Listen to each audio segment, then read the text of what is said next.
Alam nyo ba na may isang lugar sa Cavite ang lahat ng nakatira ay aswang? Hi guys, this is me again, Headbeast, and welcome back to my channel. And kung mahilig kayo sa mga kwentong horror, mystery, and urban legend na i-deliver in a story format, nasa tamang channel ka. Kaya huwag mo kalimutan mag-like and subscribe para updated ka sa mga bago nating episodes. Kaya kung mahilig ka sa mga kwentong nakakatakot, tara, sabay-sabay tayong matakot.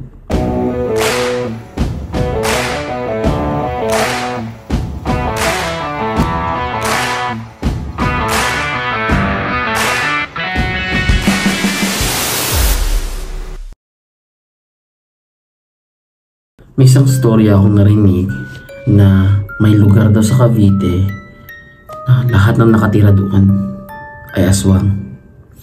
And yung tao nag-share nito ay buhay pa rin hanggang ngayon. Siguro around 50s or 60s na yung edad niya. And sabi niya totoong kwento ito na nangyari sa kanya. May nakilala daw kasi siyang babae dati na sa unang tingin niya parang daw ay na love at first sight na siya. Kahit morena ito, sobrang ganda daw ito. Nakakabighan nito talaga pag tinititigan mo siya. Sobrang ganda rin daw at nakakaakit ng boses ng babaeng to. At hindi na siya nagdalawang isip mo, kinapala niya daw mukha niya at niligawan niya yung babaeng yun. And sa panliligaw niya nga ay naging girlfriend niya ito. Sabi niya na nagmahalan daw siya ng totoo. And dumating sa point na gusto ng lalaking to na ma-meet yung pamilya ng girlfriend niya. Yung girlfriend niya ay nakatira sa Cavite. And based sa research ko, nung medyo dig deeper ako na wala talagang accurate na kung saan na lugar ito, sa barangay, anong purok. Pero ang sabi doon na somewhere sa Silang daw yung lugar ng mga aswang na to. So nung time na yun ay pinipilit niya na pakilala na siya sa parents ng girlfriend niya. Ngunit laging tiyatanggi ng girlfriend niya na gawin yun, and magagalit daw yung magulang niya. Dahil makulit siya, no? Pinipilit niya talaga yung makilala yung parents, and para mapalaman na ng girlfriend niya na mahal niya ito. So hanggang dumating sa point na pumayag ng girlfriend niya, pero may isang condition daw. Sabi niya na medyo kakaiba daw yung magulang niya and mga kapitbahay nila and mga tao nakatira sa lugar nila. Kaya baka manibago siya. Tapos sabi niya, kung ano na siya sa lugar nila, dapat wag siyang lalayo sa girlfriend niya. Dumating yung araw na pumunta na sila sa lugar na yun sa Cavite. Pagdating daw nila sa bus terminal ay nilakad daw nila yung papunta sa lugar nila. And medyo kinilabutan daw siya sa tingin ng mga kapitbahay ng girlfriend niya. Lahat ng tao na kasalubong nila doon. Ang tulis ng mga tingin na para bang may masamang balak at galit na galit sa kanya. Inisip niya lang daw na baka dahil dayo siya kaya ganun yung tingin sa kanya. Kaya natural lang daw yun. Nung makarating sila sa bahay ng girlfriend niya ay laking gulat niya na iba yung naging reaksyon ng mga magulang. Para bang sobrang saya nito nung makita siya. Pero pansin niya rin daw na parang laging umiiwas ng tingin, parang walang eye contact yung parents ng girlfriend niya sa kanya. And nagulat siya nung dali-dali siyang hinila ng tatay at kinausap siya. Napakilala siya sa tatay and sinabi niya na girlfriend niya nga ito, and naghanda ng pagkain yung nanay na girlfriend niya. Nung nahanda na nga yung mga pagkain ay sinabi ng nanay na mag-uusap lang daw muna silang tatlo, na may kailangan silang importanteng pag-usapan. At iniwan siya doon sa lamesa na puno ng pagkain, at based sa sinabi niya, sa kwento niya, sobrang sarap doon ng mga pagkain na hinanda na nagtatakam-takam daw talaga siya. Gusto niya kainin ito. Nung susubo na sana siya, nung gutom na siya, lumabas na sa kwarto na yung parents ng girlfriend niya at yung girlfriend niya. Ay nakangiti nga talaga yung tatlong to, and parang masaya ito nakatingin sa kanya. Sabi ng nanay ay kung gusto niya daw kumain ay kumain na siya, pero kung ayaw niya daw ay ililigpit na ng nanay lahat ng hinanda nila. Kakain na sana siya nung tumingin na sana sa girlfriend niya, biglang umiling daw yung girlfriend niya and sinabi na kailangan niya na umuwi dahil hapon na, hindi daw siya pwede magpaabot ng gabi. So mga time na yun ay nagpaalam nga siya sa magulang ng girlfriend niya and umalis na siya.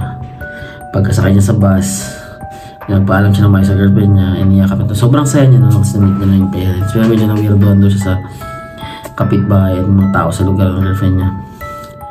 So nung time na nakauwi na siya and natutulog na daw siya, parang may narinig daw siyang huni na sobrang familiar daw, na alam niya na tik-tik daw ito. And sobrang hina daw ng sound na nilalabas nito.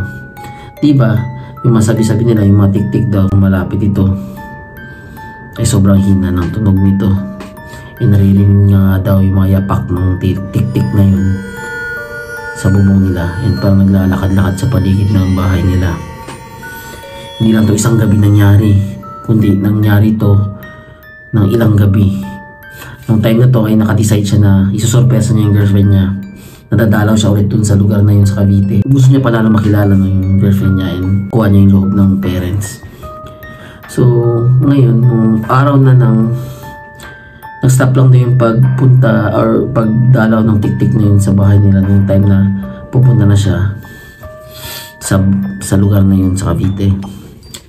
Nakarating siya doon and nilakad niya yung daan papunta sa bahay ng girlfriend niya. And hindi niya na lang pinansin yung mga tao sa paligid kasi alam niya masama yung tingin, nakakilabot daw yung tingin ng mga ito sa kanya.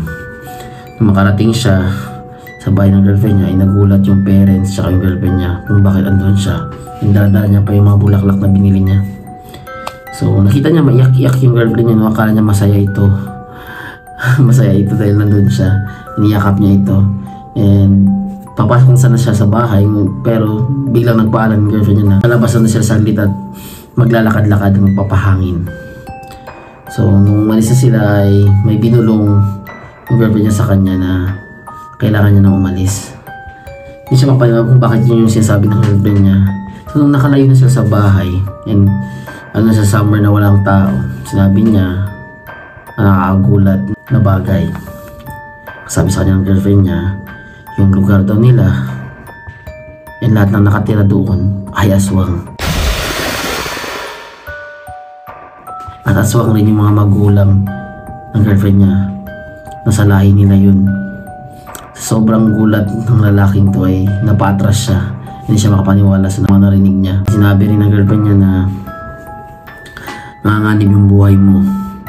Ang sabi daw ng parents ng girlfriend niya, kung hindi siya papayag na maging kalahi nila, maging aswang, hindi na siya makakauwi ng ligtas o hindi siya makakauwi sa kanila kahit kailanman. So baka kakainin na siya. Nung marinig niya to ay medyo natakot na talaga siya. Nawala na siya sa sarili niya, hindi niya alam anong gagawin niya. Gusto niya daw humingi ng tulong pero hindi niya alam saan dahil lahat nga na nakatira sa lugar na yun ay aswang.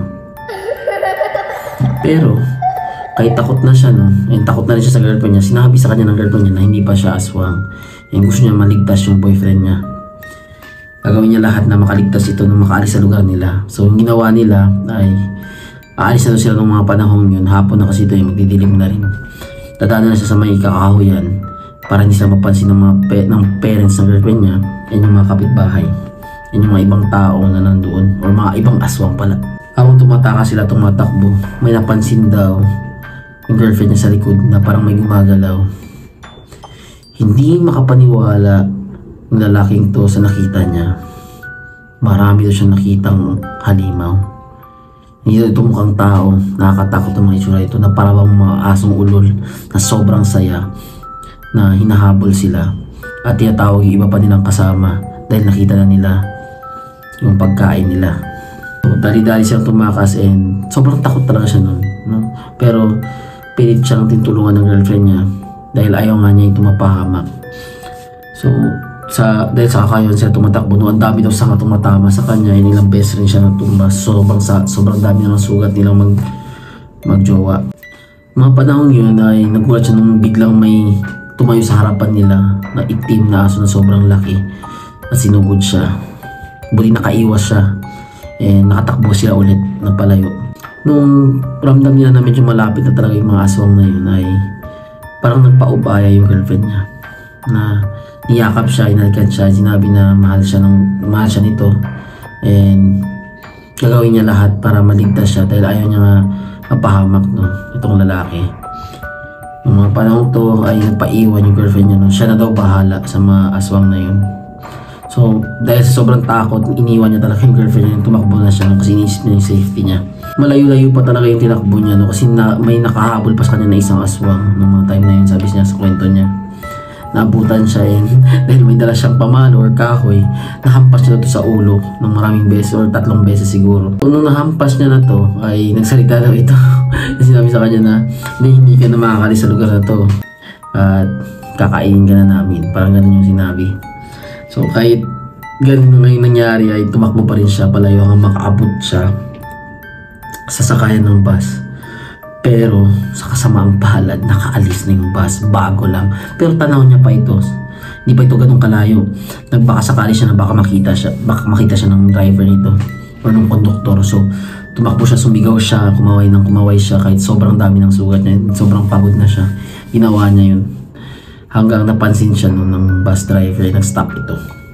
Pag-stop ito, dali-dali siyang sumakay sa bus and tumakbo na nga yung bus. So ngayon, tinanong siya ng konduktor na anong nangyari sa kanya? Bakit ang dami ng sugat niya? Sabi niya, hindi ka maniniwala sa nangyari sa akin. Hinabol ako ng mga aswang. And yung lugar na yun ay puno ng aswang. Sabi ng konduktor, buti na lang nakita ka namin sa side mirror kaya huminto kami. Kung hindi kami huminto, yun na yung magiging katapusan mo. Ngayon iniisip pa rin daw niya naiisip niya pa rin paminsan yung girlfriend niya na yun, kung ano na ba talaga nangyari, kung kamusta na siya. Pero never na daw siya bumalik sa lugar na yun. Takot talaga siya sa lugar na yun and totoong nangyari ito sa kanya. So yun yung ating kwento ngayon and hopefully nagustuhan niya ito. And bago natin i-end yung episode na to, para sa mga bago nating viewers, kung may mga request kayo or gusto nyo pa ng maraming kwentong aswang, paabutin nyo ng 500 likes tong video na to para magkwento pa tayo ng mga kwentong aswang. So again, don't forget to like this video, drop a comment kung anong nagustuhan nyo sa episode na to, and kung may experience kayo sa mga aswang. And lastly, don't forget to subscribe. Hanggang dito na lang tayo, hanggang sa susunod.